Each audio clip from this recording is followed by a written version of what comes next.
por nós, firme para sempre. Seu amor por nós, firme para sempre. Sua fidelidade dura eternamente. Sua fidelidade dura eternamente. Desta caminhada, força e luz.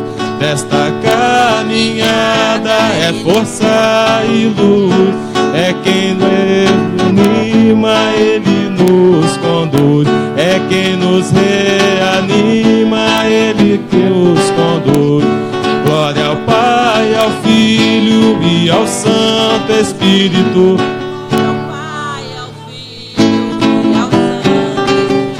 Glória à Trindade Santa, glória ao Deus bendito. A Trindade Santa, glória ao Deus bendito. Aleluia, irmãs, aleluia, irmãos. Aleluia, irmãs, aleluia, irmãos. Do povo em caminhadas a Deus louvação. Do povo em caminhadas a Deus louvação. Venha o Santo Espírito iluminar. Venha o Santo Espírito iluminar. Este nosso encontro venha abençoar.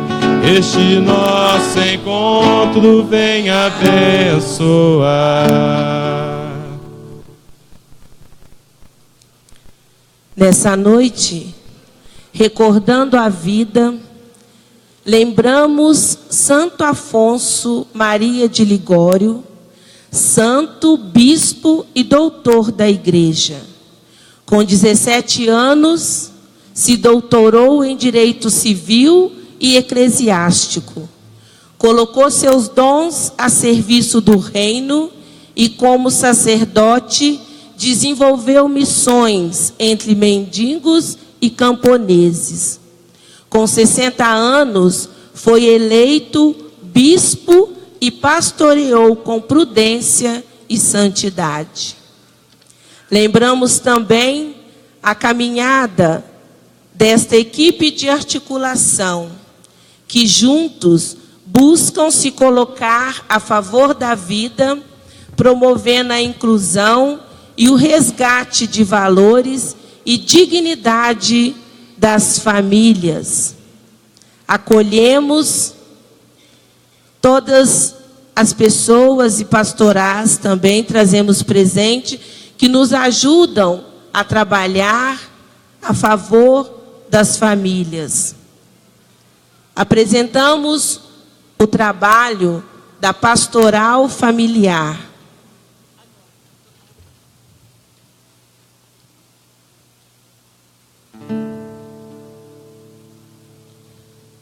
Do encontro de casais com Cristo e das equipes de Nossa Senhora.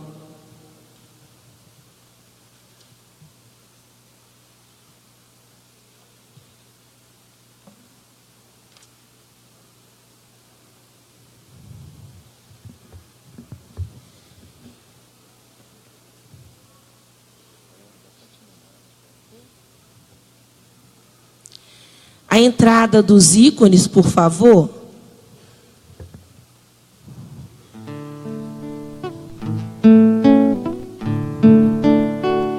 A nós descer divina luz, a nós descer divina luz,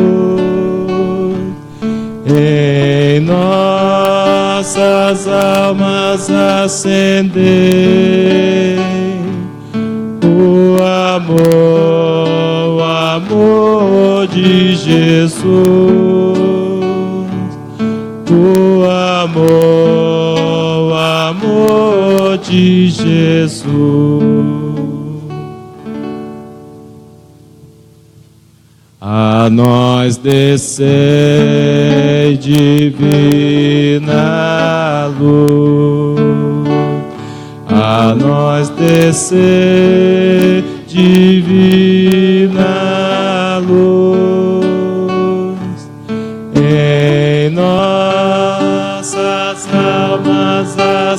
entender o amor de Jesus, o amor de Jesus. Nossos trabalhos conduzidos pela presença do Espírito Santo. Vinde, Espírito Santo, enchei os corações dos vossos fiéis e acendei neles o fogo do vosso amor. Enviai o vosso Espírito e tudo será criado e renovareis a face da terra. Oremos. Ó Deus, que instruíste os corações dos vossos fiéis com a luz do Espírito Santo, fazei que apreciemos retamente todas as coisas, segundo o mesmo Espírito, e gozemos sempre da sua consolação, por Cristo Senhor nosso. Amém. Aclamação. Aleluia, aleluia, a minha alma abrirei. Aleluia, aleluia, Cristo é meu Rei.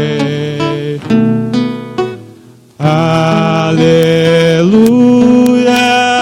aleluia, a minha alma abrirei. Aleluia, aleluia, Cristo é meu Rei. Leitura do Evangelho de Jesus Cristo segundo São Mateus. Então Jesus deixou as multidões e foi para casa. Os discípulos se aproximaram dele e disseram: explica-nos a parábola do joio. Jesus respondeu: quem semeia a boa semente é o Filho do Homem. O campo é o mundo. A boa semente são os que pertencem ao reino. O joio são os que pertencem ao maligno. O inimigo que semeou o joio é o diabo. A colheita é o fim dos tempos. Os ceifadores são os anjos. Assim como o joio é recolhido e queimado no fogo, o mesmo também acontecerá no fim dos tempos. O Filho do Homem enviará os seus anjos e eles recolherão todos os que levam os outros a pecar e os que praticam o mal. E depois os lançarão na fornalha de fogo. Aí eles vão chorar e ranger os dentes. Então os justos brilharão como o sol no reino de seu Pai. Quem tem ouvidos, ouça. Palavra da salvação. Glória a vós, Senhor.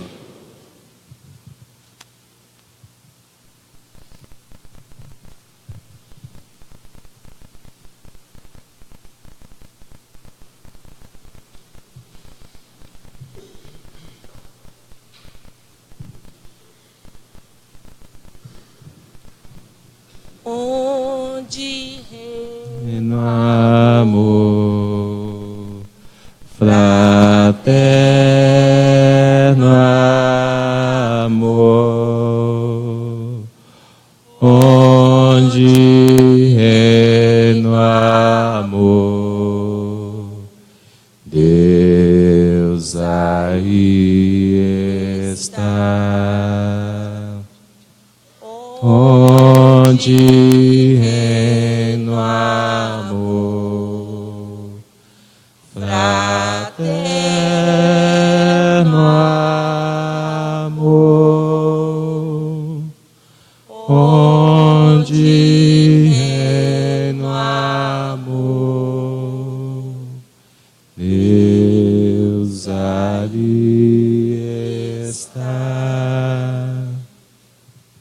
Apresentemos as nossas preces.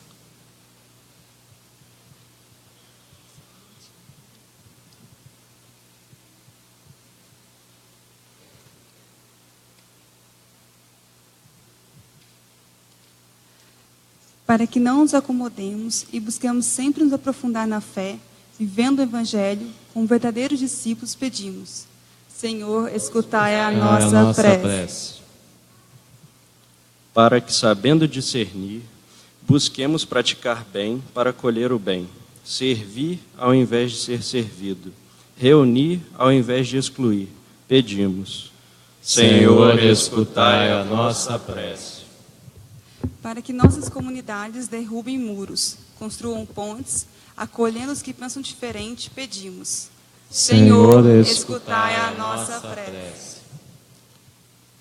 Para que, revestidos de paciência, aprendamos a conviver com as contradições e as diferenças, mesmo tendo uma opção clara pela justiça do reino, pedimos. Senhor, escutai a nossa prece.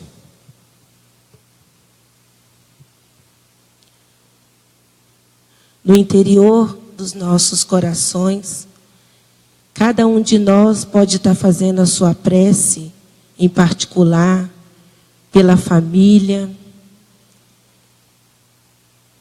por qualquer situação que você precisa estar apresentando ao Senhor nessa hora.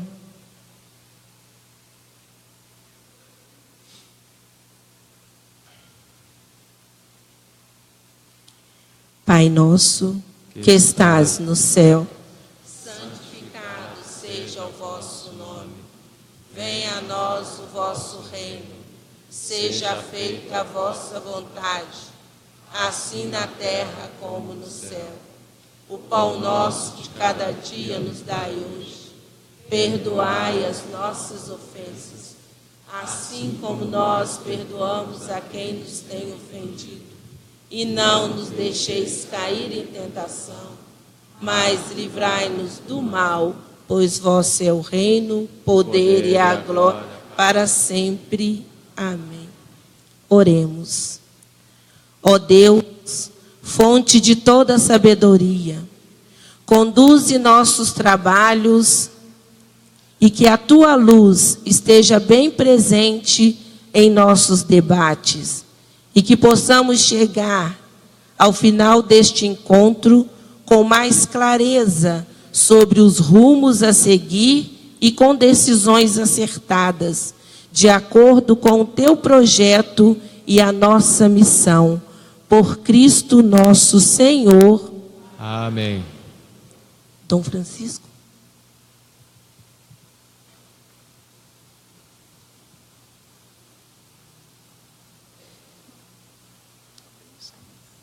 O Senhor esteja convosco. Ele está no meio de nós. Abençoe-vos Deus Todo-Poderoso, o Pai, o Filho e o Espírito Santo.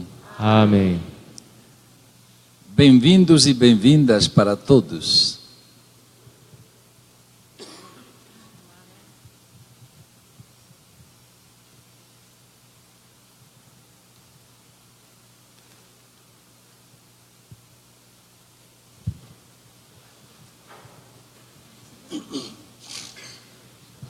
Boa noite. Meu nome é Cleonice. Eu sou o diácono Clementino. Nós somos coordenadores da articulação de pastoral, movimentos e serviços da Diocese. E eu não poderia deixar de dizer, a alegria de estarmos aqui reunidos nesta noite, nesta comunidade, sendo acolhidos por vocês. Então a gente sente uma alegria enorme. E um pouco também de nervosismo, porque faz parte. A gente veio de longe, muitos vieram de longe aqui, Barra Mansa até aqui é uma viagem. É ou não é, gente? Barra do Piraí, olha só. Então a gente encontra um trânsito muito pesado, uma tensão muito grande, e juntando com a emoção de estar aqui com vocês, a gente sente esses calafrios, um pouco de nervosismo. Isso é muito natural.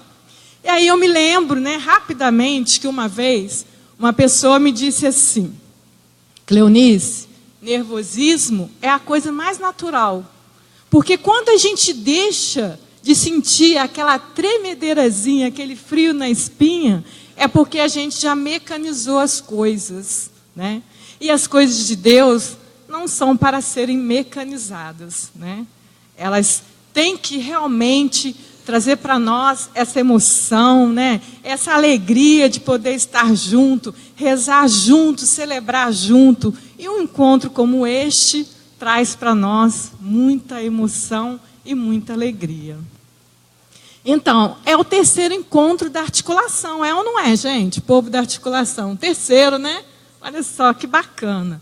Da articulação diocesana de pastoral, movimentos e serviços ligados à pastoral familiar. Então, para começar, a gente gostaria de fazer uma acolhida, né, bem carinhosa, né, a pastoral familiar.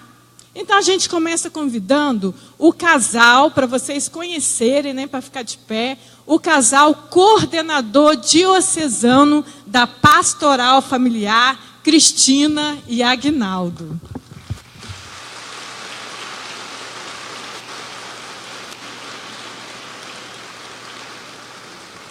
Ainda com a pastoral familiar, a gente convida os que conseguiram chegar, porque alguns acho que chegarão atrasados, né? Então a gente convida, né, a ficar de pé os casais que são os coordenadores da região pastoral Barra Mansa. Muito bem. Pode vir aqui, Rogéria. Vem aqui, André.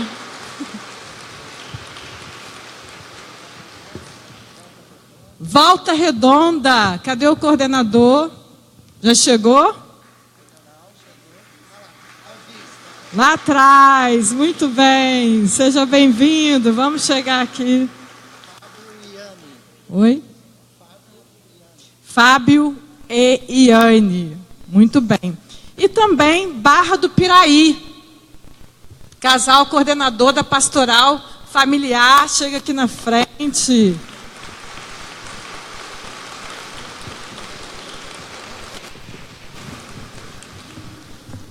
E está faltando algum, gente? Claro.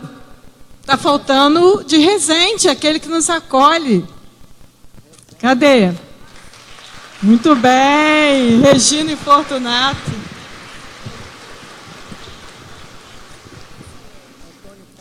Antônio Carlos e Solange, né? Barra do Piraí. E Fortunato e Regina. Ou Antônio Carlos e Regina. Né? Muito bem. Essa é a pastoral familiar.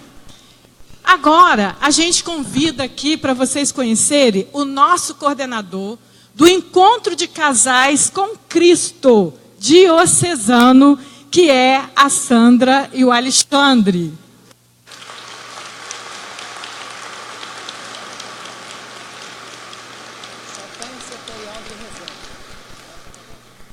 E o casal coordenador setorial de Resende está presente.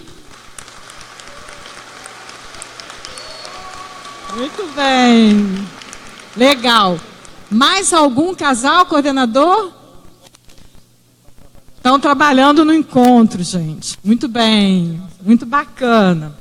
E a gente convida também, né, o casal coordenador diocesano das equipes de Nossa Senhora, da nossa diocese, Paulo e Carminha.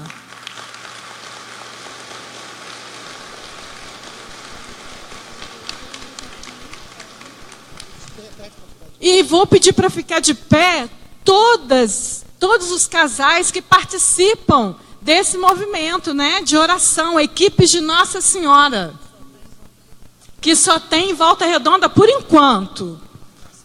Uma salva de palmas para eles, estão aqui presentes.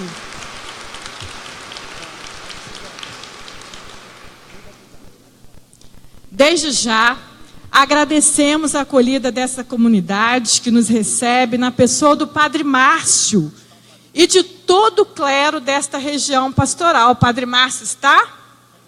Lá em cima, Padre Márcio. Muito obrigada.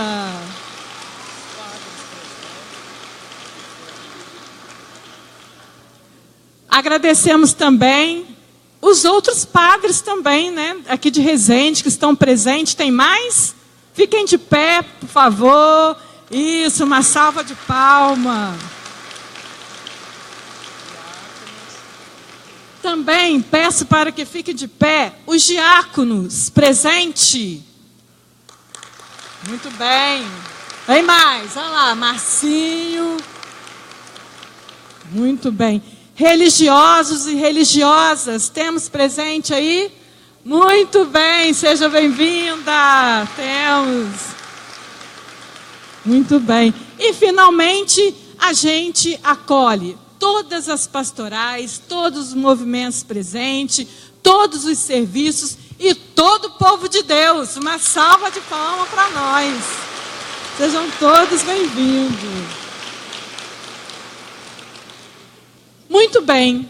O objetivo da articulação diocesana é trabalhar pastoral familiar articuladamente com outras pastorais, movimentos e serviço. Por quê, gente? Porque acreditamos que a família não é um problema na sociedade, e sim uma oportunidade de podermos não somente fazer pastoral, mas de servir a Deus. Bonito, não é, gente? Eu copiei isso do nosso bispo, Dom Francisco. Obrigada, Dom Francisco. Tá vendo? Muito bem, né? São palavras do nosso bispo diocesano, que eu estou apenas repetindo, porque além de ser muito bonita, tem uma profundidade e é muito pertinente ao nosso trabalho de articulação. E agora eu gostaria de deixar bem breve o nosso desafio. O nosso desafio é fazer com que os agentes das pastorais, movimentos e serviços acreditem no trabalho articulado, quer dizer, acreditem cada vez mais, porque, na verdade, nós já acreditamos nesse trabalho e nos tornemos agentes capazes de sermos exemplos de famílias para outras famílias, ou seja, é o testemunho que precisamos dar a cada dia. Aquelas famílias que ficam de fora, com os olhos fixos em nós, à espera de uma resposta para seus anseios, para suas dificuldades. Então, é por aí que perpassa todo o nosso trabalho. E para isso é preciso capacitação, é preciso formação. Por isso estamos aqui, promovendo este terceiro encontro, adentrando um pouco mais no terceiro capítulo da exortação apostólica pós-sinodal Amoris Laetitia, do Papa Francisco. E é ele que vem falar para nós, o nosso bispo diocesano Dom Francisco Biazin, para quem, com muita alegria, passamos a palavra. Uma salva de palmas para nós.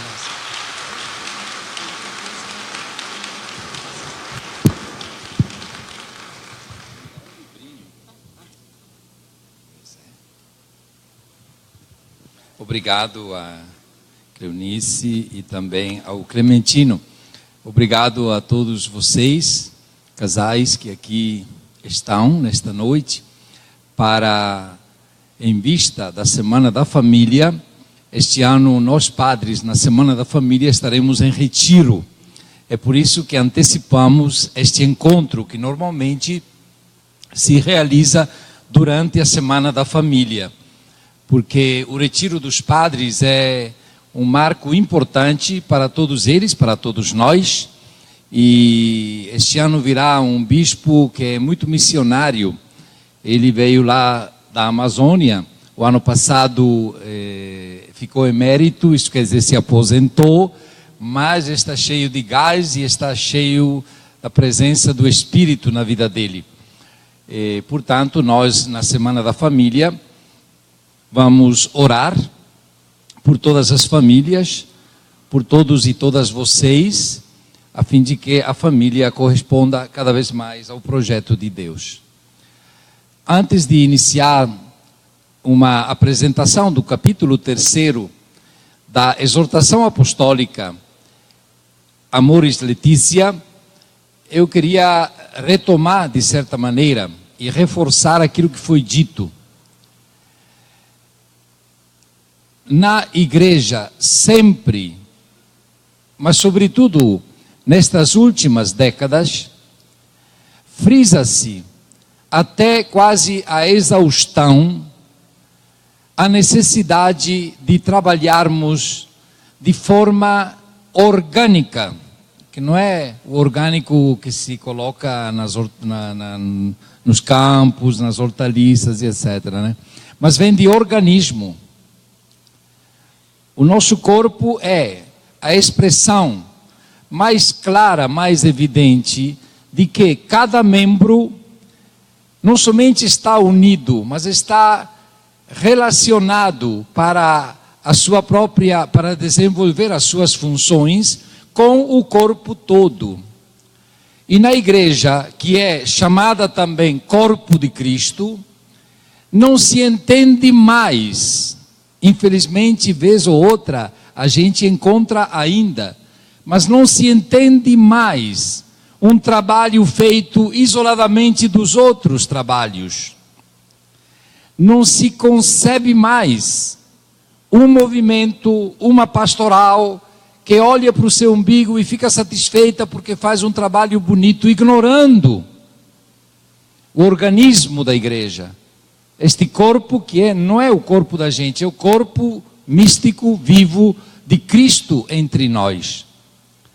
É por isso que, de alguns anos para cá, por iniciativa minha, eu senti a necessidade de articular tudo aquilo que se realiza em prol da família.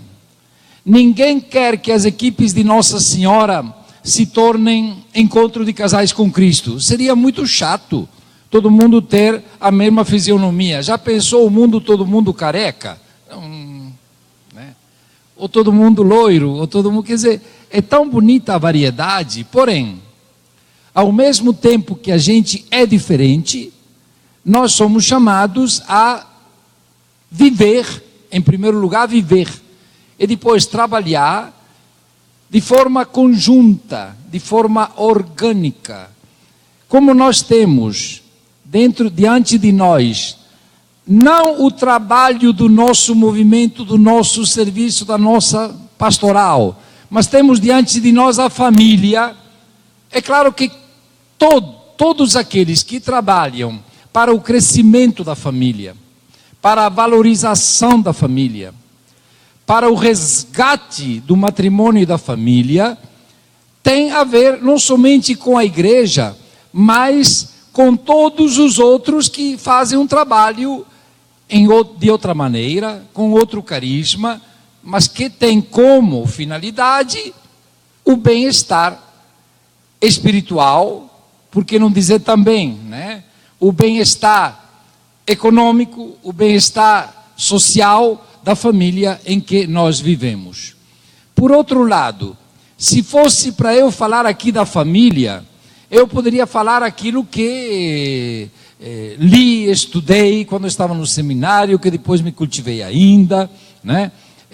A experiência que tenho em acolher muitos casais, mas vocês podem e sabem falar da família como experiência de vida. Eu tenho a minha experiência de vida porque nasci e cresci numa família que, graças a Deus, era pobre, mas onde nunca faltou a certeza do amor entre os meus pais e dos pais para conosco.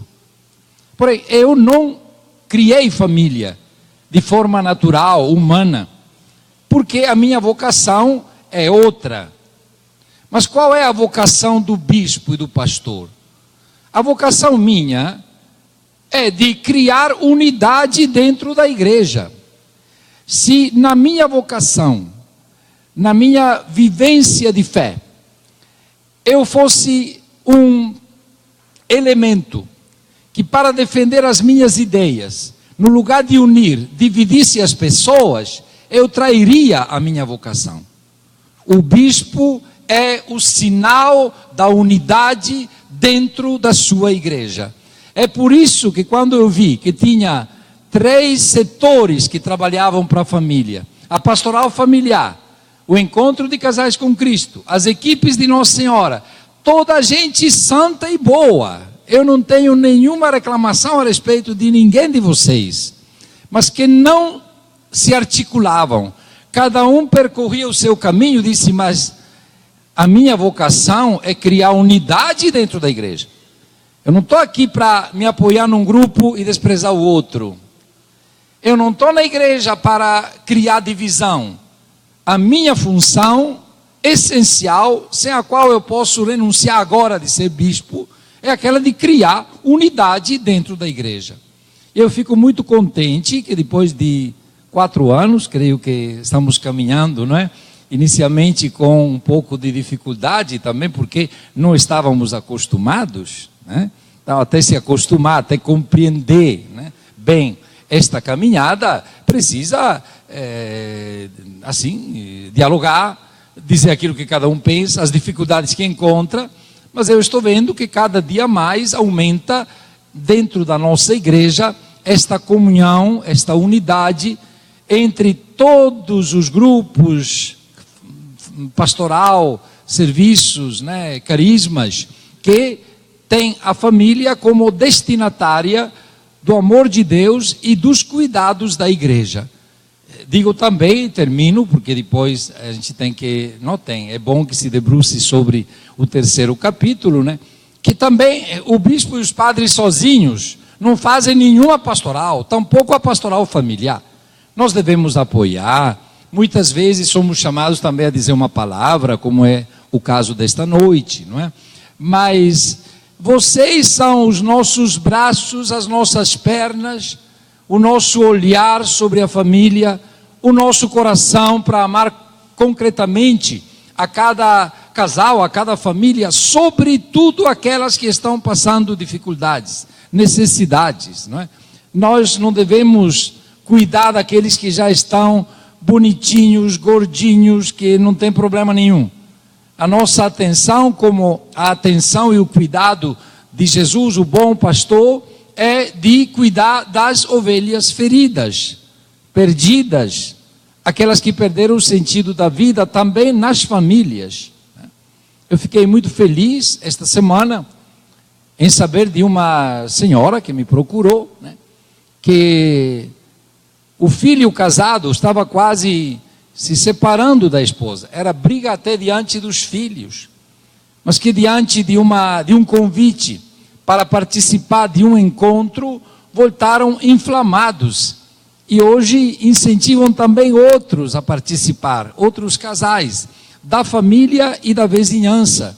Como é bonito ver, né, que uma família que estava praticamente correndo para o precipício, se dividindo, se separando, etc., encontra em Cristo Jesus, na igreja e em pessoas que convidam para restaurar-se enquanto casal e restaurar o sacramento do matrimônio, conseguiu vencer. Estas são as alegrias mais profundas do nosso coração e do coração de Cristo, não é?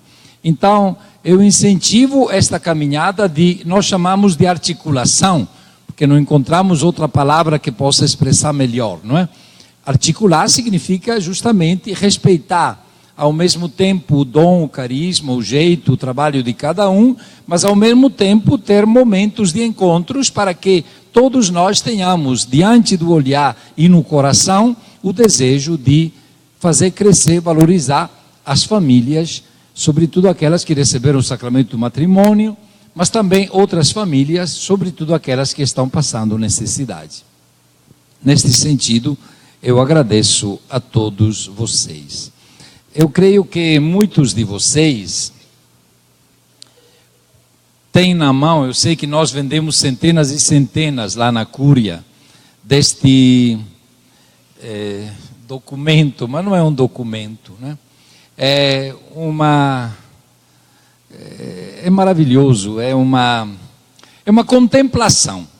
que o Papa Francisco faz a respeito da família.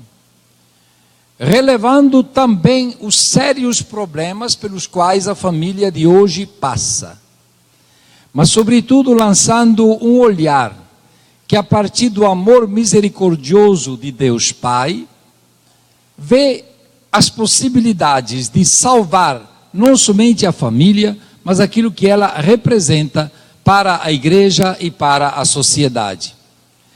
Esta exortação apostólica, este é o título, digamos assim, autêntico, né? Esta exortação apostólica é fruto, pela primeira vez na história da igreja, de uma ampla consultação que foi realizada no mundo inteiro. O Papa convidou, em primeiro lugar, representantes do episcopado do mundo inteiro, para um sínodo extraordinário. Sínodo é reunião de bispos que procuram juntos um caminho para apresentar à igreja a respeito da família. Então, ele convidou, os bispos se reuniram, refletiram sobre as famílias, e depois o Papa disse: agora volte para casa e nós vamos mandar um questionário a todas as dioceses, para que os esposos, as famílias digam o que é que estão sentindo na pele. Não adianta a gente fazer grandes discursos aqui em Roma, se a gente não ouve, não escuta o grito das famílias. Eu lembro que em Arrozal, 2 anos atrás, nós respondemos, aliás, juntamos as respostas de muitos casais, de todas as cidades, não é? Lá estávamos com mais de 100 casais, eu lembro muito bem, que me apresentaram as respostas, aquilo que pensavam sobre aquele questionário. E depois os questionários foram para Brasília, na CNBB, que fez um resumo, e depois foram para Roma. Aí o Papa convocou de novo os bispos. Agora vamos refletir sobre os problemas que surgiram. Então foi a primeira vez na história da igreja, não é, que a igreja não fala da cátedra, mas fala a partir da escuta daquilo que a família tem a dizer à própria igreja. Isso é muito bonito. É um método que nós utilizamos também em muitas igrejas. Na nossa igreja, muitas vezes fazemos assim. As assembleias da diocese que nós fazemos são o fruto de uma escuta anterior, que é muito importante escutar as pessoas, né?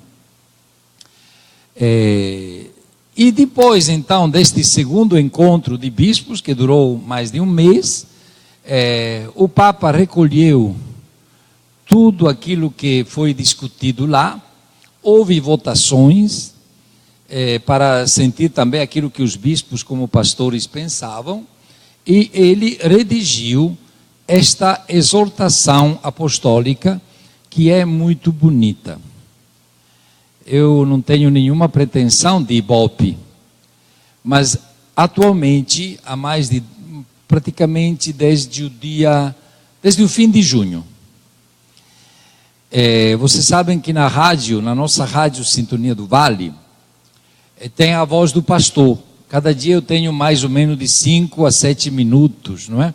Para falar sobre um tema, para, enfim, lançar uma mensagem. Enquanto a imagem de Nossa Senhora Aparecida estava aqui peregrinando, eu passei praticamente do dia 1º de fevereiro até o dia 24 de junho só falando de Nossa Senhora. E vi que teria ainda muitas coisas para dizer, né? Baseando-me naquilo que os evangelhos apresentam, a igreja diz sobre ela, a devoção do nosso povo, e depois algumas práticas, as 7 dores de Nossa Senhora, as 7 alegrias de Nossa Senhora, os mistérios do terço, as ladainhas de Nossa Senhora, que são quase 30, então cada invocação eu ocupei um mês para apresentar, dar a interpretação e explicar, né? Agora, depois que Nossa Senhora terminou a sua peregrinação, então eu pensei, vou falar sobre a família.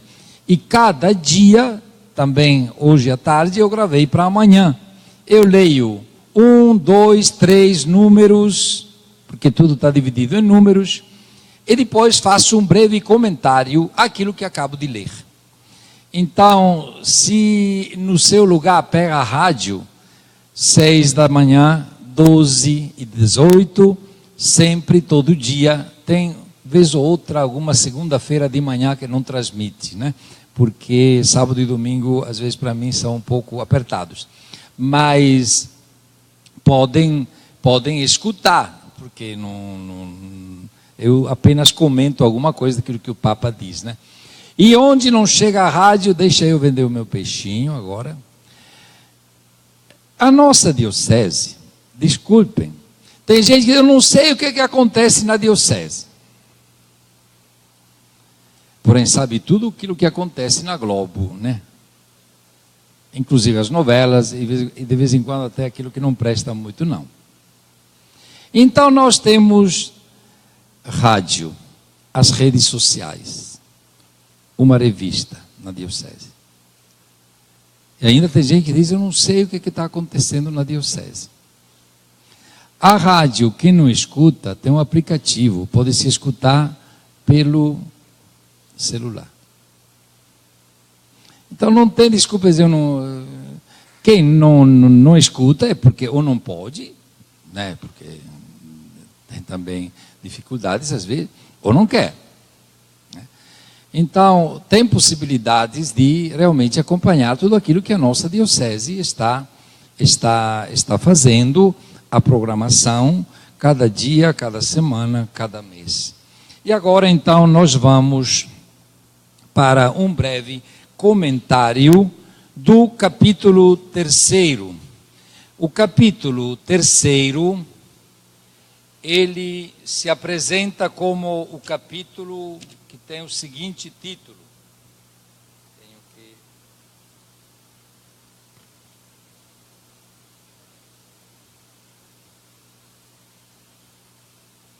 Tem o seguinte título: o olhar fixo em Jesus, a vocação da família. Então, o Papa, depois de ter apresentado no capítulo 2 as dificuldades e os desafios que a família encontra, e não poupa dificuldade não, do narcotráfico ao aborto, não é? Do desemprego à pornografia. O Papa não fecha os olhos não. E claramente ele apresenta isso como um perigo. Os desafios que a família enfrenta, ele depois lança um olhar, que é o olhar de Jesus sobre a família, dizendo que Jesus recupera e realiza plenamente o projeto de Deus. Em seguida fala da família nos documentos da igreja. E aqui começa então uma espécie de excursos sobre aquilo que a igreja pensa sobre a família. A gente se dá conta que é tão importante a família para Deus e para a igreja, que é um dos assuntos que a igreja mais tratou ao longo destas últimas décadas.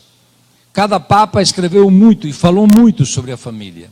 Tem documentos também dos episcopados, também o episcopado brasileiro fala sobre a família. Então, a igreja, através dos seus pastores, através das pastorais, dos movimentos, dos serviços à família, ela aplica um grande esforço, faz um grande esforço e muitas energias para ajudar a família. E aqui o Papa começa com o Concílio Vaticano II. E eu naturalmente não vou ler tudo, mas vou apenas frisar alguns assuntos. O Papa diz que no Concílio Vaticano II é apresentado o enraizamento dos esposos em Cristo. Cristo Senhor vem ao encontro dos esposos cristãos com o sacramento do matrimônio e permanece com eles. Esta palavra permanecer é própria do Evangelho de João. Jesus, quando fala do pão vivo descido do céu, ele diz: quem come deste pão permanece em mim e eu nele.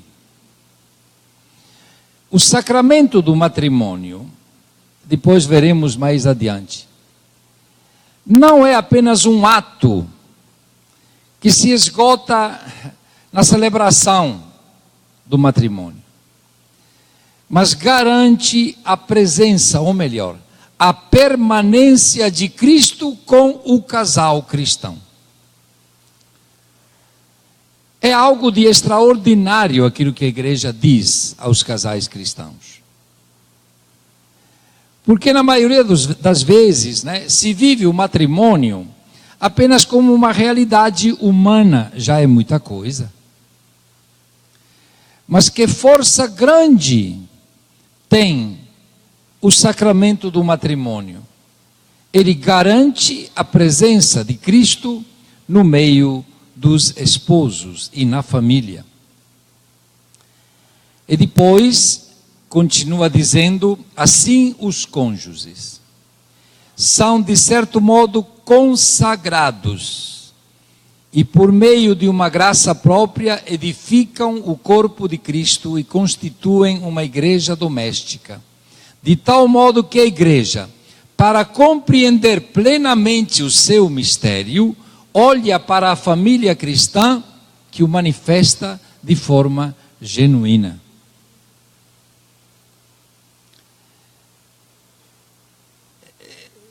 Aqui eu não tenho palavras para dizer, Mas uma vez que se garante a permanência de Jesus com eles, o esposo e a esposa, a igreja vê na família, onde tem a presença de Jesus no meio dos seus membros, a compreensão do que ela é. Isso quer dizer que sem a família, com o sacramento do matrimônio, a igreja arrisca de não se entender como mistério de Deus. Isso quer dizer, como vida manifestada em Cristo Jesus. Porque a grande tentação da igreja sempre foi, é e será de se considerar uma bela e nobre instituição. Mas não família. Não presença de Deus. Portanto, a igreja olha para a família para compreender plenamente o mistério do qual ela faz parte. Porque na família cristã é que se manifesta de forma genuína o mistério do amor de Deus. Dá para entender alguma coisa? Eu estou falando difícil. Acho que é muito bonito, Muito importante. Depois, o Papa fala de Paulo VI, que sobretudo falou sobre a paternidade e maternidade responsável, e São João Paulo II. Quem não lembra que ele veio aqui no Rio de Janeiro para, não sei se foi a 4ª, 5ª edição da Jornada das Famílias. Eu não lembro bem o ano, mas devia ser no ano 81, 82. Por aí. 80, talvez. 81. Ele veio aqui, mas é o Papa que mais falou sobre as famílias, e sobre a família. E o Papa São João Paulo II definiu a família caminho da igreja. O que quer dizer isso? A família é o caminho da igreja. Isso quer dizer que a igreja é chamada a percorrer o caminho da família. Eu não tenho dúvida nenhuma que a catequese serve, claro que serve. Mas eu posso dar uma catequese a uma adolescente, uma criança, um adolescente, um jovem, mas se ele na família não recebe a transmissão da fé pelos pais, é como se eu jogasse um pouco de talco, uma poeirinha, Fica até que não vem a primeira ventania.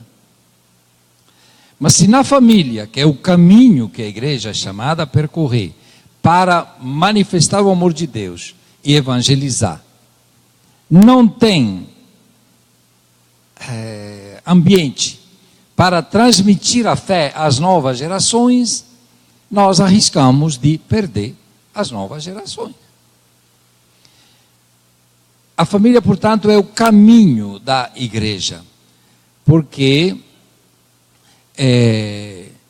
se trata de descrever o modo como os cônjuges, no seu amor mútuo, recebem o dom do Espírito de Cristo e vivem a sua vocação à santidade. Portanto, não é? É um caminho da igreja para a igreja percorrer. E cada vez mais, nestas últimas décadas, não é? São declarados santos ou bem-aventurados, mãe de família, pai de família. Eu conheço um bispo que está com 89 anos, os pais dele estão em processo de beatificação. E quando ele fala, diz, é muito bonito ter os pais santos, mas a responsabilidade da gente é tanta que a gente não dá conta, né? E são declarados bem-aventurados, por exemplo, os pais de Santa Teresinha do Menino Jesus. Quer dizer, não tanto ele ou ela, mas o casal, não é? Que é o caminho da igreja. E Bento XVI, ele dá um passinho à frente.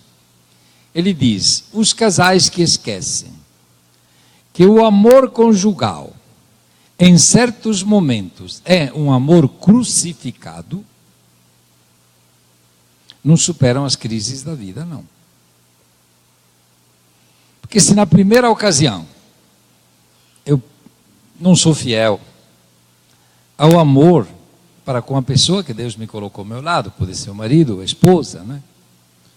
E se eu não abraço, um abraço de amor, a cruz de nosso Senhor Jesus Cristo, não porque a gente gosta de sofrer, mas porque o sofrimento cedo ou tarde chega na vida de todo mundo.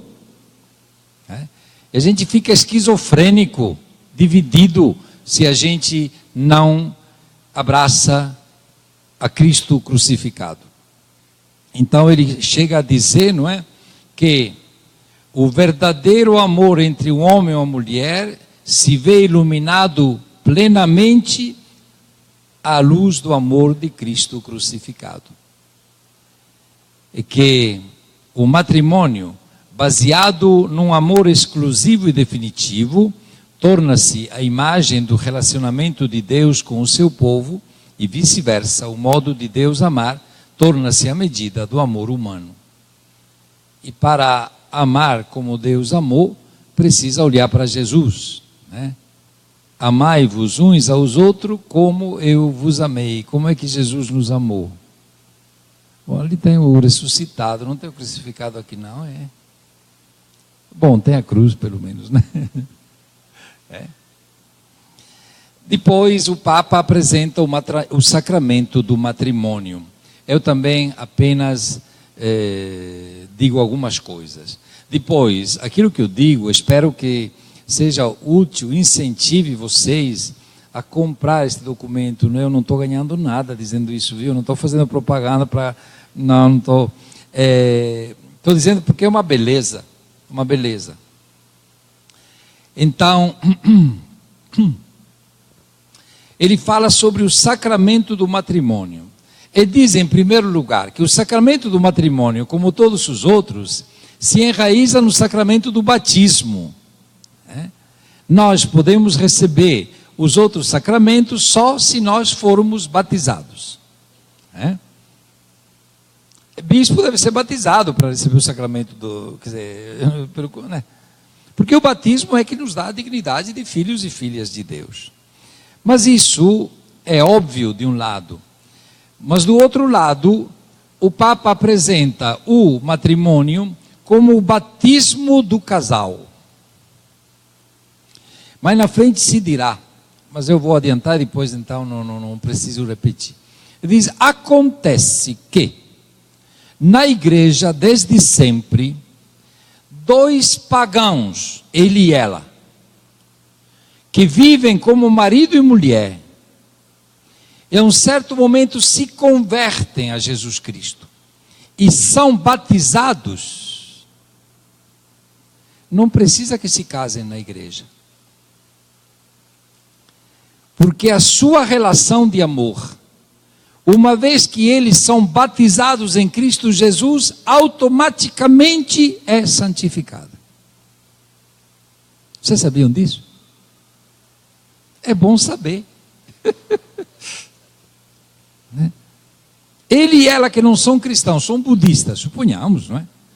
Se convertem, aceitam Jesus, aderem a Ele, entram na comunidade e depois de toda a preparação são batizados.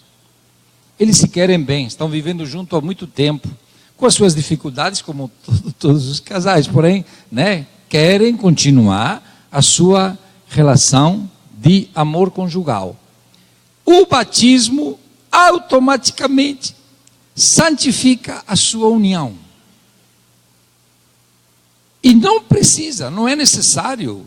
A igreja não dá o sacramento do matrimônio, porque recebendo o sacramento do batismo, eles são santificados na sua relação conjugal. Então, o matrimônio é o batismo do casal. Quer dizer, ele já é batizado, ela já é batizada, né? Não precisa batizá-los para que se salvem. Porém, a partir do momento em que eles se dão em matrimônio, é santificada a relação de dois batizados, ele e ela. Tanto é verdade que quando não tem o batismo, né, repetindo aquilo que eu disse, ao receber o batismo, aquela relação já é santificada. Talvez ninguém de vocês também tenha escutado esta frase, que o matrimônio é o batismo do casal. Se Deus não tivesse feito encontrar vocês, vocês seriam santificados pelo sacramento do matrimônio, pelo sacramento, desculpem, do batismo. Iam para o céu, claro, vivendo honestamente, né? Eu creio que todo mundo se salva. Né? O que acontece no sacramento do matrimônio? Que Deus se obriga livremente a amar você, passando pelo coração dela. E a amar ela, passando pelo seu amor, pelo seu coração. Então o coração do homem e da mulher casados se torna um canal pelo qual passa o amor de Deus. Imagina se este canal for entupido.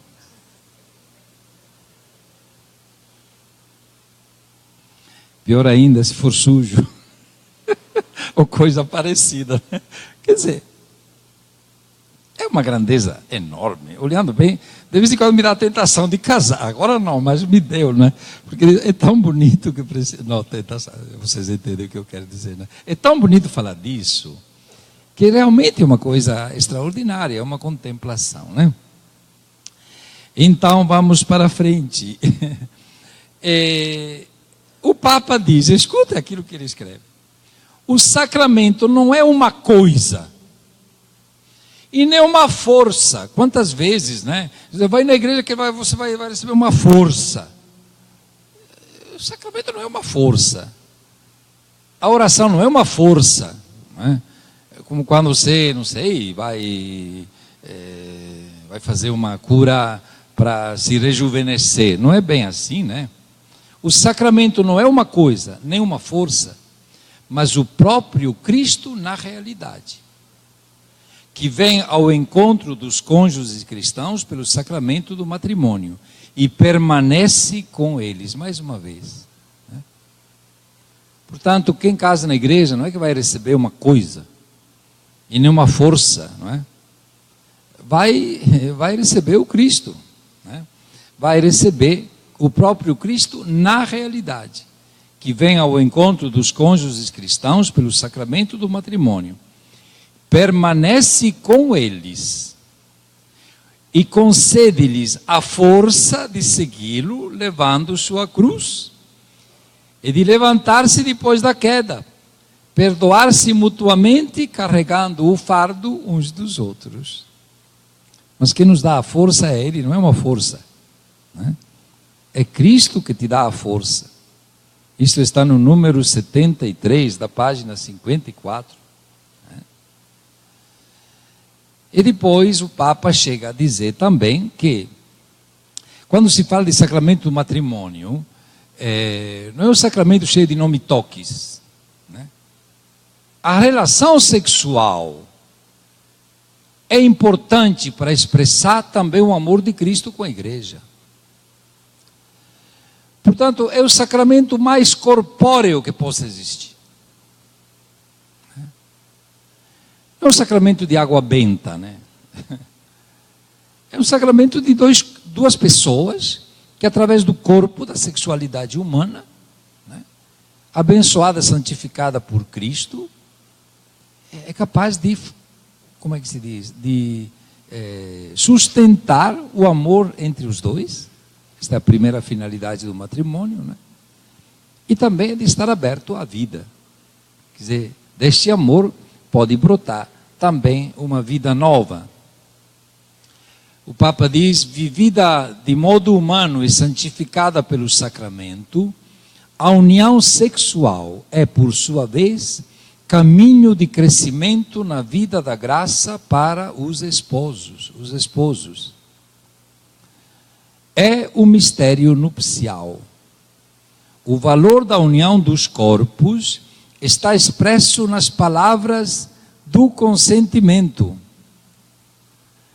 pelas quais se acolheram e doaram reciprocamente para partilhar a vida toda. E depois o Papa diz: estas palavras eu recebo você como minha esposa. Lhe prometo ser fiel na alegria e na tristeza, na saúde e na doença, amando-te e respeitando-te todos os dias da minha vida. Então ele diz, na realidade, não é só na relação, mas toda a vida em comum dos esposos, toda a rede de relações que hão de tecer entre si, com os seus filhos e com o mundo, estará impregnada e robustecida pela graça do matrimônio.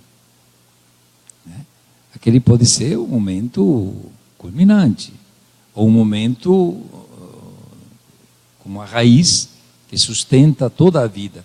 Mas quantas vezes eu vejo, né, pessoas também de idade, cônjuge, eu penso nos meus pais, né, que no fim só se fazia uma carecinha assim, né, mas era tão importante aquilo, né? Um afago vale mais do que muitas coisas, né? Porque toda a vida não é somente o ato, né?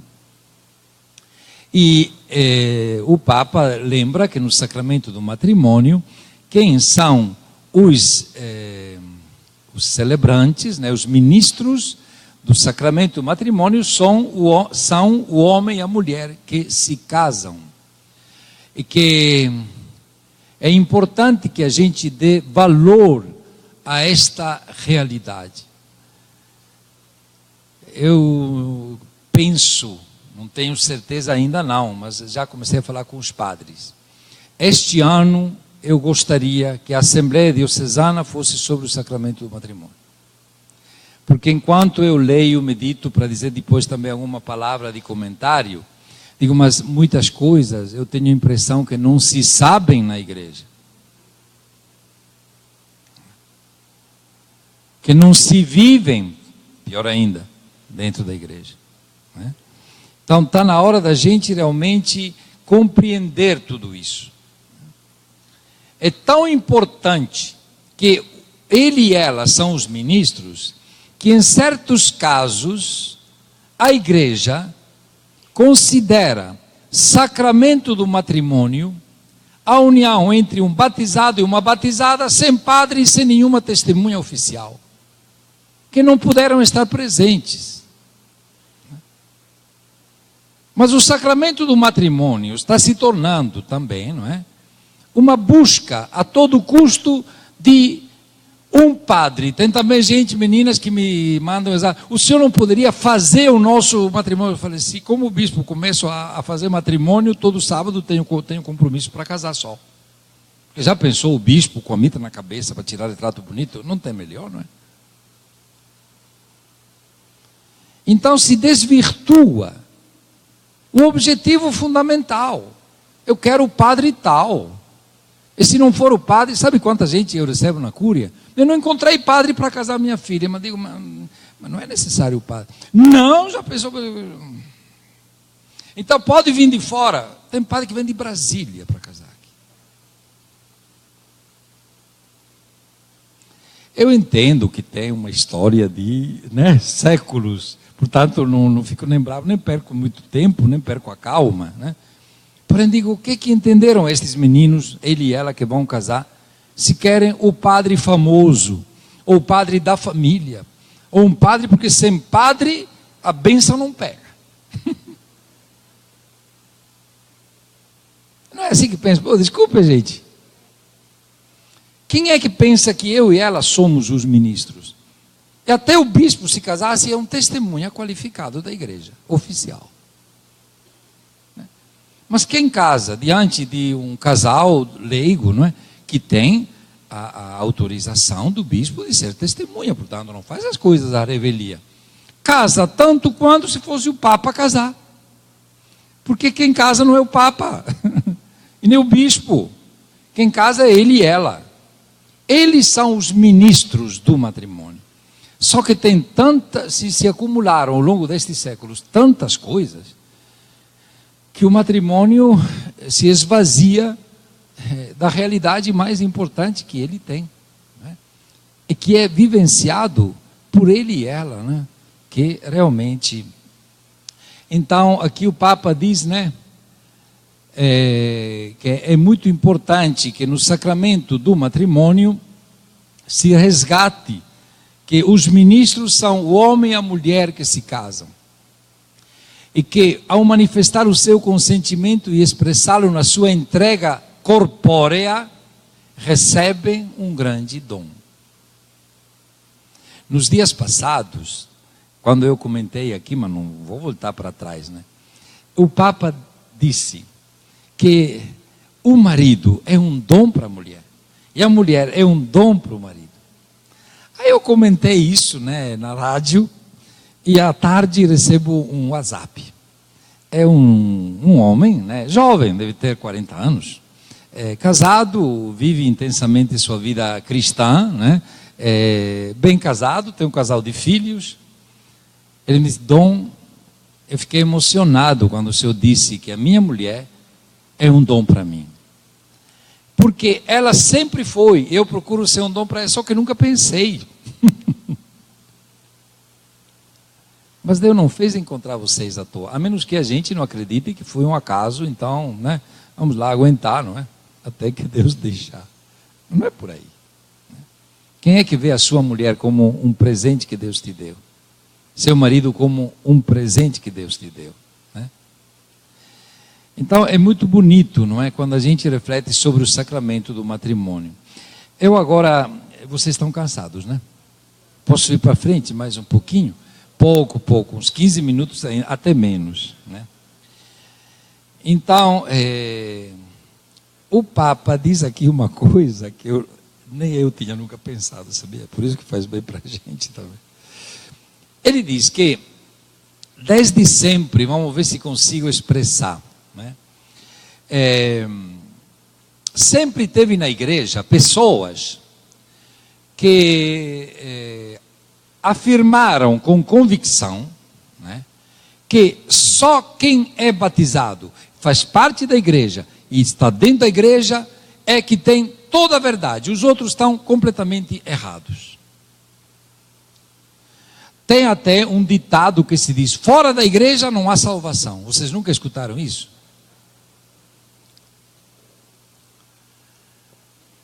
Mas no Evangelho está escrito o seguinte, né? Deus quer que todos os homens se salvem e cheguem ao conhecimento da verdade. Será que Deus coloca cerca?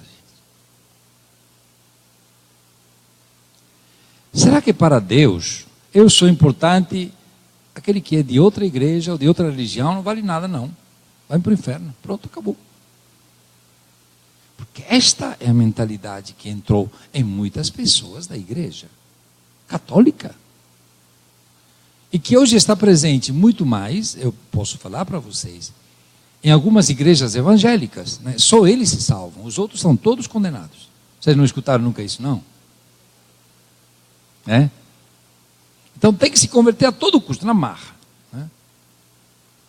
Então, desde os primeiros séculos da igreja, quando a igreja era um pequeno rebanho em Roma, os primeiros bispos de Roma, talvez tivessem 200, 150, 200 fiéis cristãos.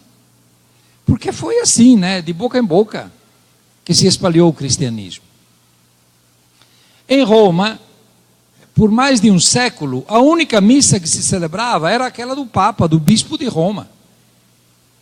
E se tinha presbíteros, padres que ele ordenava, concelebravam com ele, porque todo o povo ia naquele lugar, que normalmente era a casa de um cristão, porque não havia templo. Os templos eram todos pagãos. Aí os cristãos se perguntavam, e os outros? O que vai acontecer com os outros? Era uma pergunta interessante, né?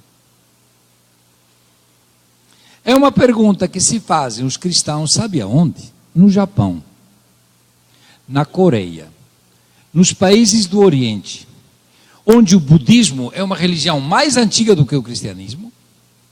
90, 95% são budistas, ou hinduístas, ou shintoístas, que são grandes religiões do passado e do Oriente, que fizeram pessoas honestíssimas viver a sua vida. Basta pensar o Mahatma Gandhi. Gandhi era um hinduísta. Então, os cristãos que estão lá, e os bispos, eu li os documentos, fiquei emocionado. Eles se perguntaram, mas escuta, se só nós nos salvamos, que somos 1,8%, será que 98,9% vão todos para o inferno? Porque quando a gente é minoria, a gente se faz essa pergunta, não é? Só eu me salvo, os outros são todos. Né? E os bispos responderam um documento maravilhoso, dizendo: nós todos, por caminhos diferentes, caminhamos de mãos dadas nos caminhos que o Espírito abre para toda a humanidade. E os primeiros teólogos pensadores da igreja, já no século III, diziam: Deus espalhou as sementes do verbo no meio de todas as culturas. Tem coisas boas em todo canto. Tem gente boa em todo canto. Tem gente honesta em todo canto. E o Papa se pergunta, será que só quem está dentro do sacramento do matrimônio, de acordo com como manda a igreja, dentro da igreja católica, vivem o amor de Deus? Ou será que não tem sementes de verdade, de bondade, também naqueles que são de outra religião? O Papa se faz esta pergunta. E responde: podemos dizer que toda pessoa que deseja formar, toda pessoa, viu, não sou católico, toda pessoa que deseja formar neste mundo uma família que ensine os filhos a alegrar-se por cada ação que se propõe a vencer o mal, uma família que mostre que o Espírito está vivo e operante, porque o Espírito não tem barreiras. Cada família encontrará gratidão e estima independentemente do povo, região ou religião a que pertença. Merece uma salva de palmas estas coisas aqui.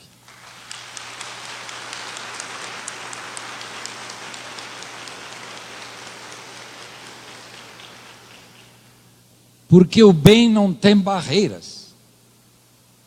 O Espírito não tem cerca. Jesus diz no Evangelho, o Espírito como o vento, sopra onde quer. Ninguém sabe de onde vem e nem para onde vai.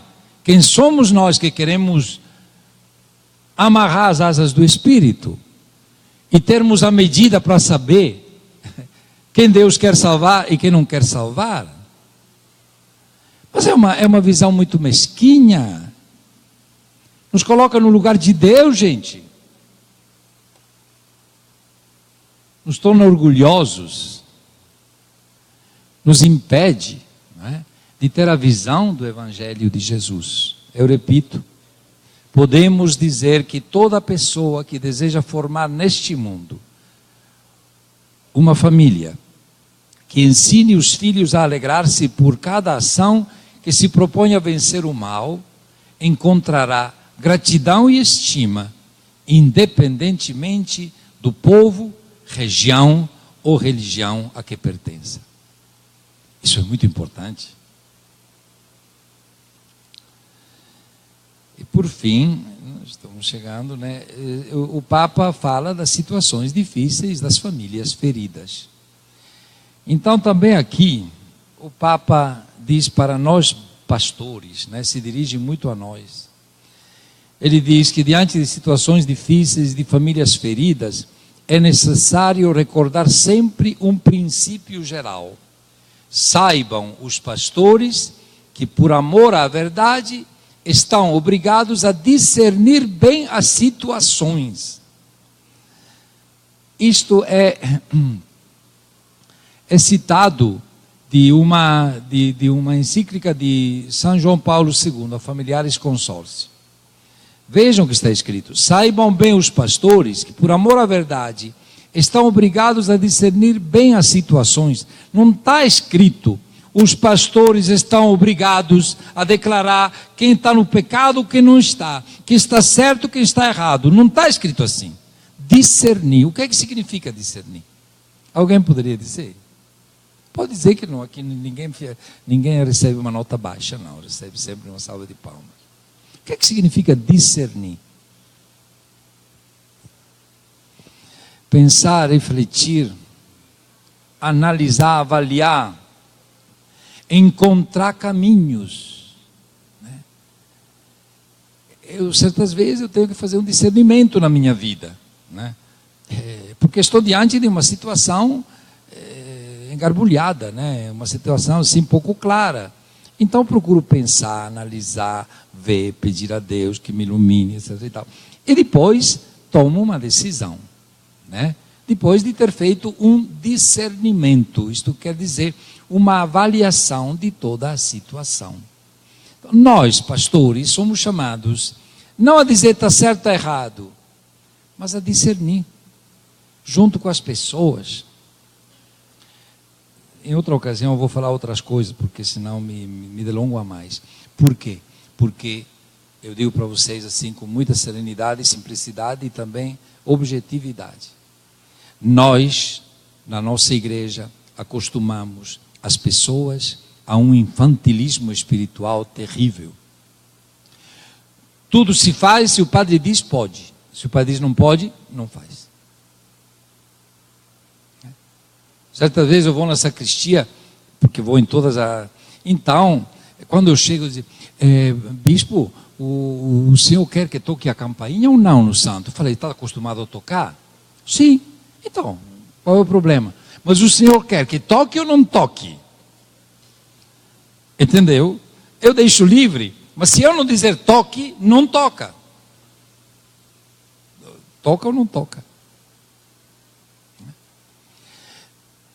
O Senhor quer que a gente faça comunhão só com o pão ou também com o vinho? Como é que estão acostumados? Nas duas espécies. Então, vamos fazer como estão acostumados. Mas, é sempre a pergunta depois. Mas o Senhor quer que a gente faça isso ou aquilo? Eu insisto, façam como estão acostumados. Mas como a decisão deve ser tomada pela equipe de liturgia e ninguém quer receber bronca, até que o bispo disser as duas espécies, não faz. Isso é infantilismo, sabe? Porque na sua casa, porque são pessoas adultas que me fazem estas perguntas. Na sua casa tomam a decisão de abrir a porta ou de fechar a porta, tomam a decisão de sair e chavear, tomam a decisão de comprar uma coisa ou outra, que é muito mais importante do que tocar a campainha ou não tocar a campainha, ué. Na igreja, se o padre ou o bispo não dizer pode ou não pode, olha que é um problema sério. Isso é infantilizar o povo de Deus. Também pelo que se refere a questões matrimoniais. Né? Querem que o bispo diga pode.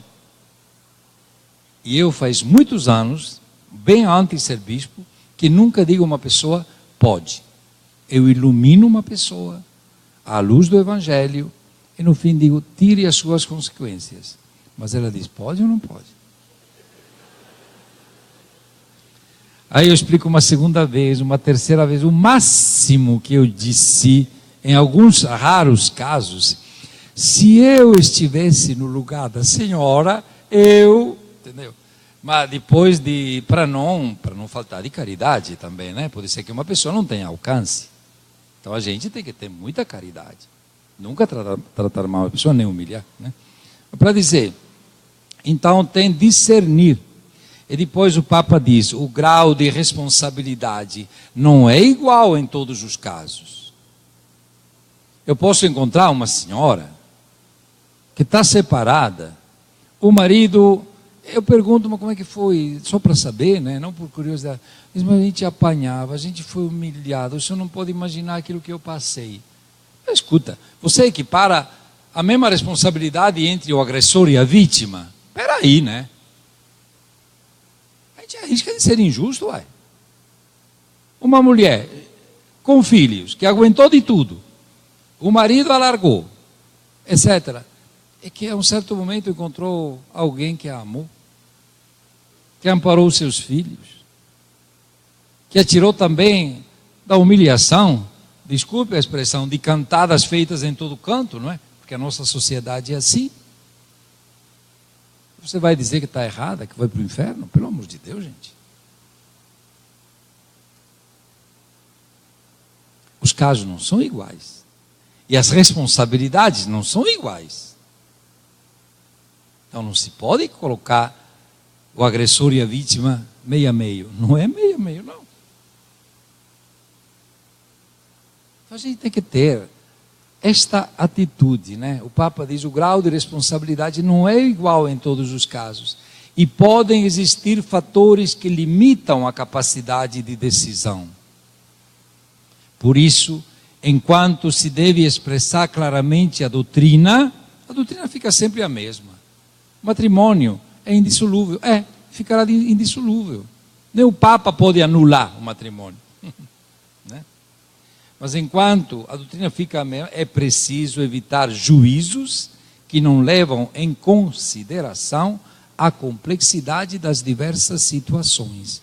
E é necessário prestar atenção ao modo como as pessoas vivem e sofrem por causa da sua condição. A humanidade, sermos humanos. Né? E depois o Papa fala da transmissão da vida e da educação dos filhos.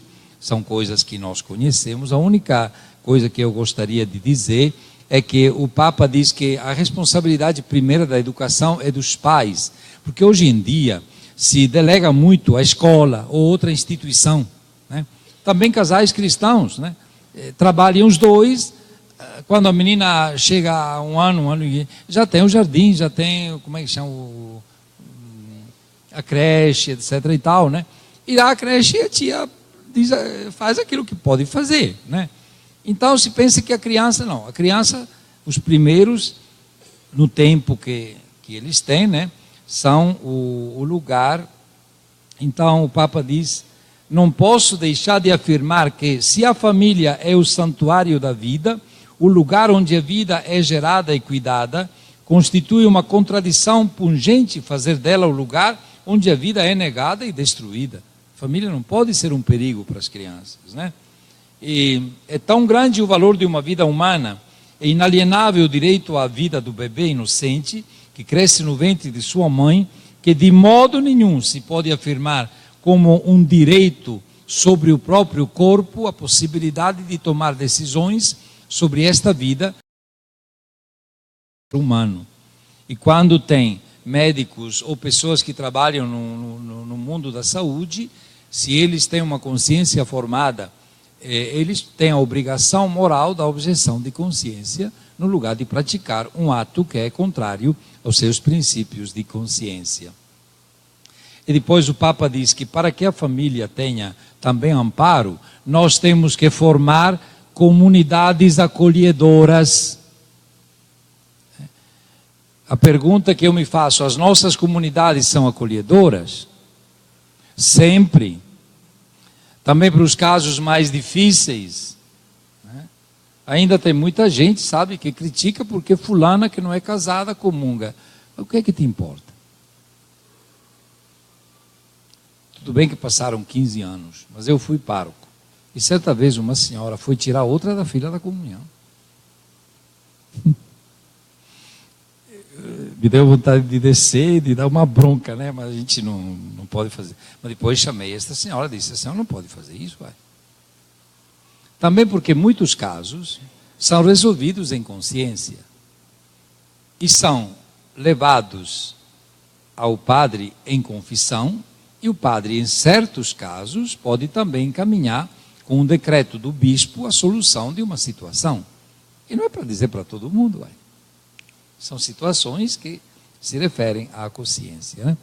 E por fim, o Papa fala de a família e a igreja. Aqui termino. Ele diz: a igreja é família de famílias.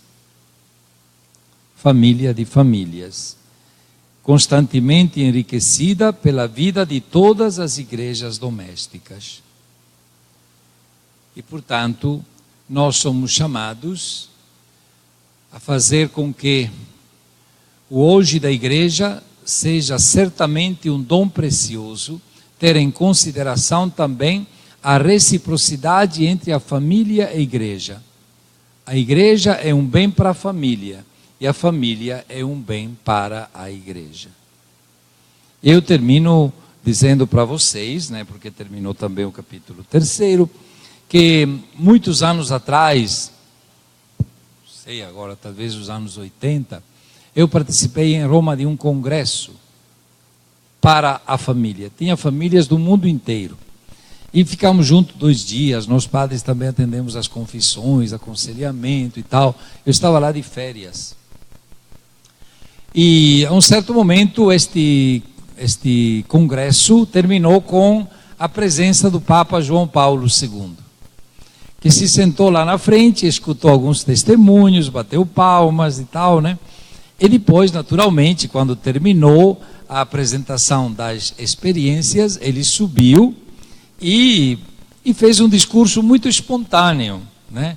Não fez um discurso preparado, né? A um certo momento ele disse o seguinte, para terminar, foram as últimas palavras. Ele disse: eu desejo a vocês de serem famílias igreja. O concílio diz família é igreja doméstica. Ele diz que vocês sejam igreja. Mas também digo à igreja e desejo que a igreja se torne família. Esta é a reciprocidade. Porque, como acenei antes, é muito fácil fazer da igreja uma instituição. Então o bispo, para resolver galho, é o chefe, vou falar com o bispo, que ele resolve tudo, né? E se esquece que a igreja é família, né? Então que a família se torne igreja e que a igreja se torne cada vez mais família. E Dom Valdir diria: acabou. Entenderam? Acabou.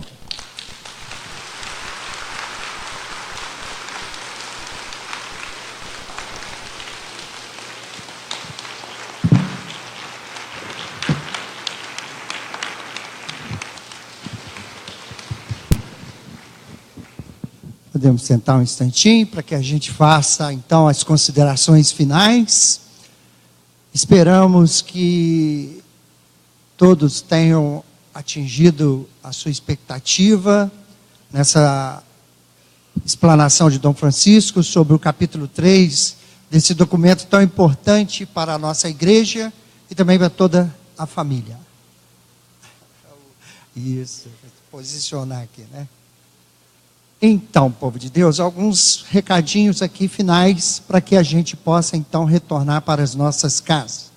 Em primeiro lugar, eu acho que todos nós também estamos ansiosos aqui.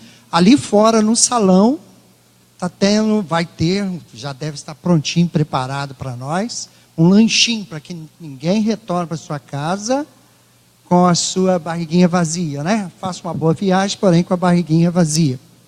Eu quero chamar aqui à frente rapidinho Pretinho e Solange, por gentileza. rapidinho, por favor. Antônio Carlos, desculpe. Isso, você. Então, só lembrar vocês, todos, povo de Deus, esse aqui é o casal pastoral familiar do setor Barra do Piraí, que o nosso próximo encontro será onde? Regional do Barra do Piraí. Regional do Barra do Piraí. Isso. Todos nós aqui presentes já estamos de antemão convidados para estarmos lá em data que nós da equipe vamos consensar, vamos buscar uma data comum que atenda a todos, inclusive a agenda de Dom Francisco também. Mas lá para o final do ano, tá? Isso. Muito obrigado e tal, tá bom? Isso. O outro aviso é o Padre Márcio, né? Considerações finais, Padre Márcio, por gentileza. Boa noite a todos. Não. Só para dizer a alegria de receber a todos nesta noite. Que beleza ver, né, Dom Francisco, esta igreja cheia, numa terça-feira à noite, para refletir sobre a família. Eu não podia deixar de passar, porque Dom Francisco deu uma deixa, né, para nós. Ele não sabe de nada, não foi proposital, foi pura providência. É a Semana da Família. Então, no dia 14, nós vamos iniciar aqui na paróquia a Semana da Família. E aqui nessa igreja, no Salão do Cristo Ressuscitado, 14, 15, 16 e 17, nós vamos ter conosco o Padre Lelo. O Padre Lelo é um autor da editora Paulinas, que escreve muito sobre a questão do catecumenato e a transmissão da fé. E o tema da nossa Semana da Família na nossa paróquia é justamente Igreja, Família de Famílias, a transmissão da fé nos dias de hoje. Então eu quero convidar a todos que quiserem participar conosco do dia 14 ao dia 17, às 19h30, aqui no Salão da Igreja do Cristo, a Semana da Família, com o Padre Lelo, que vem de São Paulo, para nos orientar nestes 4 dias. E depois, no dia 19, na Igreja de Nossa Senhora de Fátima, no Paraíso, nós vamos ter o encerramento da Semana da Família.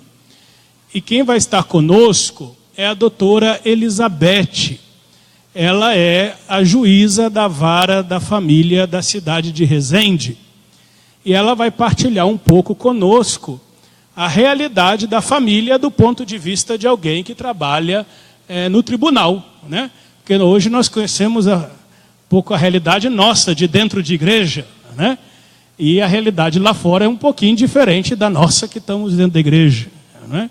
Então ela vai partilhar um pouco conosco esses desafios que ela sente, né? Que ela experimenta da família hoje, do ponto de vista de alguém que trabalha em situações muito dolorosas, né?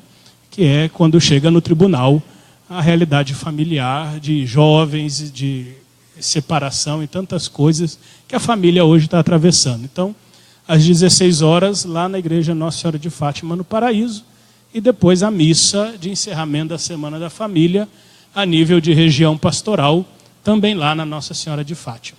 Tá bom? Então, todos sintam-se convidados a estar conosco.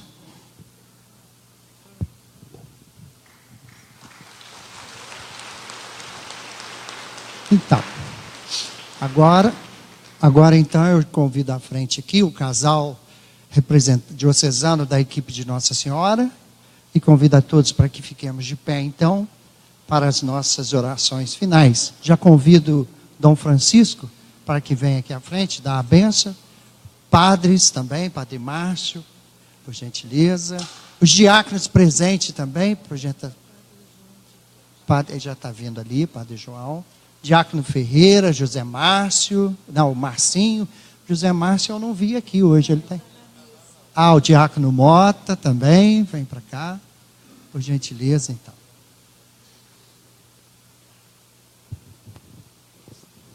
Nós distribuímos umas folhinhas com a oração que está no livro do Amoris Letícia, que foi a oração que o Papa Francisco fez. E nós vamos rezar todos juntos. Oração à Sagrada Família. Jesus, Maria e José, em vós contemplamos o esplendor do verdadeiro amor. Confiantes a vós, nos consagramos. Sagrada Família de Nazaré, tornai também as nossas famílias lugares de comunhão e cenáculos de oração, autênticas escolas do Evangelho, pequenas igrejas domésticas. Sagrada Família de Nazaré, que nunca mais haja nas famílias episódios de violência, de fechamento e divisão. E quem tiver sido ferido ou escandalizado, seja rapidamente consolado e curado. Sagrada Família de Nazaré, fazei que todos nos tornemos conscientes do caráter sagrado e inviolável da família, da sua beleza no projeto de Deus. Jesus, Maria e José, ouvi-nos e acolhei a nossa súplica. Amém. O Senhor esteja convosco. Ele está no meio de nós.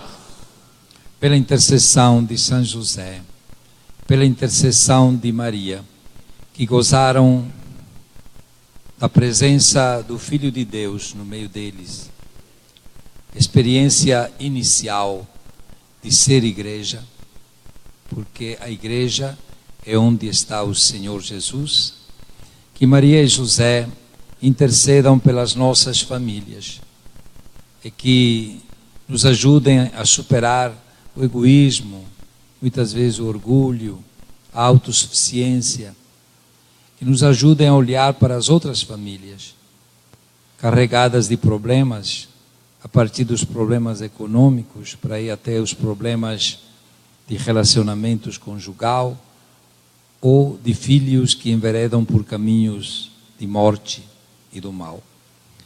Que a Sagrada Família de Nazaré interceda por nós junto de Deus e nos abençoe e fortaleça na nossa caminhada.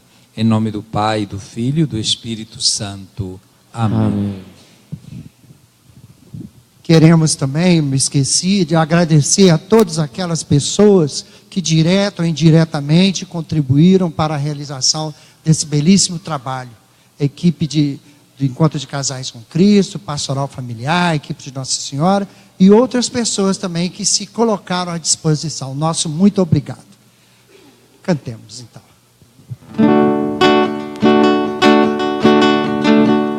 Que nenhuma família comece em qualquer de repente. Que nenhuma família termine por falta de amor. Que o casal seja um para o outro de corpo e de mente. E que nada no mundo separe um casal sonhador. Que nenhuma família se abrigue debaixo da ponte. Que ninguém interfira no lar e na vida